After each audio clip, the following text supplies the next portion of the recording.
காசேதான் கடவுளப்பா,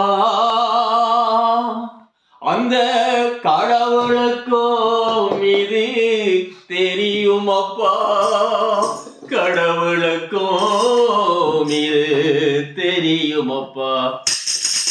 காசேதான் கடவுளப்பா, அந்த கடவுளுக்கும் இது தெரியுமப்பா. காசேதான் கடவுளப்பா, கடவுளுக்கும் இது தெரியுமப்பா. கைக்கு கை மாறும் பணமே, உன்னை கைப்பற்ற நினைக்கிற மனமே. அன்பின் சொந்தங்கள் அனைவருக்கும் இனிய மதிய வணக்கம். இன்னொரு புதிய பதிவில் உங்களை சந்திக்கிறேன். காசையதான் கடவுளப்பா என்று அன்றே பாடியுள்ளார்கள். இன்றும் அது காசுதான் கடவுளாக ஒரு சிலர் மத்தியிலே இருக்கிற போது அதனை இன்று ஒரு பாடலாக தந்தேன். நன்றி, வணக்கம் உறவுகளே.